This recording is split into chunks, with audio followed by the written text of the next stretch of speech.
Assalamualaikum warahmatullahi wabarakatuh. Sampurasun. Perkenalkan nama saya Muhammad Nur Wahid dengan NPM 41182191250074. Saya dari mahasiswa PJKR Unisma Bekasi, kelas reguler C karyawan. Di sini saya akan menjelaskan tentang bab 10 yaitu limfatik. Sebelumnya teman-teman ada yang udah tahu itu sistem limfatik itu apa? Nah, sistem limfatik adalah jalur di mana cairan dari ruang memasuki aliran darah sebagai bagian dari respon imun tubuh.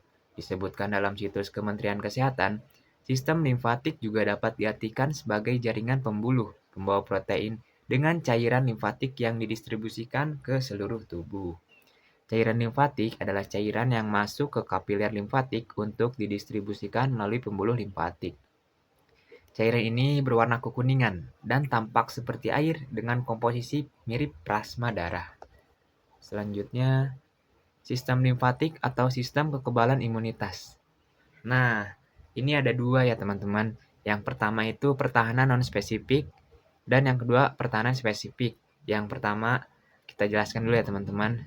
Pertahanan non-spesifik yang memiliki sifat alami atau innate artinya sudah ada sejak organisme itu lahir dan berlaku bagi semua agen infeksi. Yang kedua, pertahanan spesifik atau disebut juga pertahanan perolehan atau acquired karena pertahanan ini diperoleh setelah adanya rangsangan oleh benda asing atau agen infeksi. Berikutnya ada antigen. Antigen itu adalah semua benda asing yang menyerang atau menginfeksi tubuh. Contoh antigen itu sendiri yaitu seperti virus, protozoa, bakteri, jamur, cacing, dan lain-lain. Imunogen adalah benda asing jika tersedia dalam tubuh akan merangsang inisiasi respon imun atau respon kekebalan setiap imunogen. Mempunyai banyak yang khas bagiannya, yaitu determinati, ditentukan molekul glikoprotein, menempel pada membran sel, dan antigen atau disebut dengan antigen determinan, atau bisa disebut juga epitop. Ini adalah contoh antigen itu yang ada di sebelah kanan ya teman-teman. Itu seperti semacam bakteri atau virus. Selanjutnya yaitu antibodi. Antibodi itu sejak lama telah dikenal cara tradisional untuk memproduksi antibodi itu sendiri, terutama dengan menyuntikkan antigen ke dalam tubuh hewan percobaan seperti tikus, kelinci, kuda, dan lain-lain. Antigen akan merangsang produksi antibodi yang bisa disebut dengan imunisasi atau yang biasa kita kenal yaitu vaksinasi. Antibodi adalah protein dalam plasma darah yang digunakan sistem kekebalan untuk mengenali dan menghilangkan zat asing seperti bakteri dan virus. Mereka itu terdiri dari struktur dasar yang disebut rantai. Nah, ini adalah contoh antibodi ya teman-teman yang ada di sebelah kanan itu. Nah, setiap antibodi itu memiliki dua rantai berat dan dua rantai ringan. Antibodi diproduksi oleh sejenis sel darah yang disebut limfosit B. Selanjutnya yaitu mekanisme pembentukan antibodi. Pembentukan antibodi menurut teori klonal atau teori seleksi klonal yang diklasifikasikan oleh Zenin dan Burnett pada tahun 1978 bahwa dalam setiap organisme ada jutaan prekursor limfosit. Kehadiran antigen yang memasuki tubuh suatu organisme, ia akan merangsang interaksi antara antigen determinan atau penentu atau disebut epitop dengan sel limfos B yang sesuai tentunya. Kemudian akan merangsang diferensiasi dan proliferasi sel plasma ini yang memiliki kapasitas untuk menghasilkan antibodi atau bisa disebut imunoglobulin. Nah, antibodi yang diproduksi oleh sel plasma ini disekretasikan langsung ke dalam cairan tubuh. Itulah mengapa kita sebut kekebalan humoral antiinflamasi. Berikutnya, itu ada fungsi organ sistem limfatik. Nah, di sini ada beberapa fungsi ya teman-teman. Mulai dari yang pertama itu menghancurkan berbagai penyakit yang diakibatkan dari infeksi seperti kuman, virus, jamur, dan parasit. Selanjutnya, mendeteksi adanya sel kanker dan mencegah perkembangannya. Kemudian, membuat keseimbangan cairan tubuh. Nah, selanjutnya menyerap sebagian lemak dari makanan di dalam usus. Selanjutnya, membuang produk limbah dan bakteri dari getah bening. Dan yang terakhir, mendeteksi keberadaan antigen dan membentuk antibodi untuk melawannya.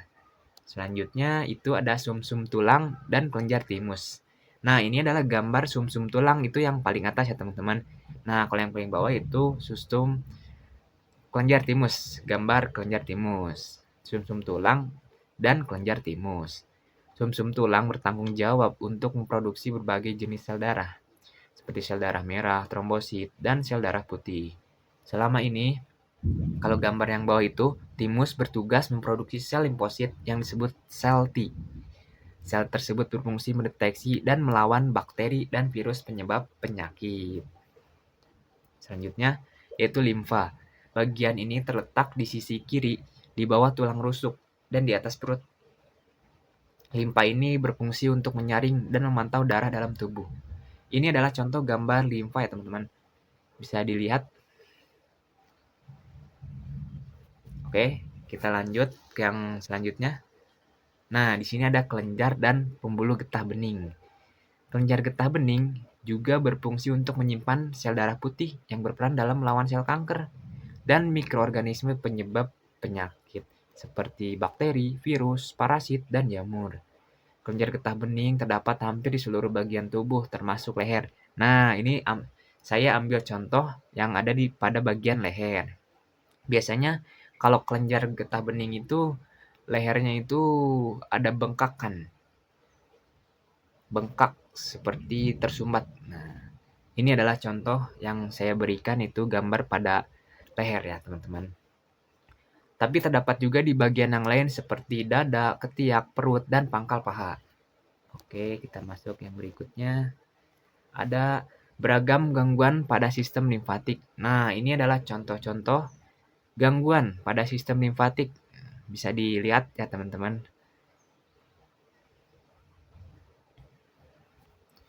Oke.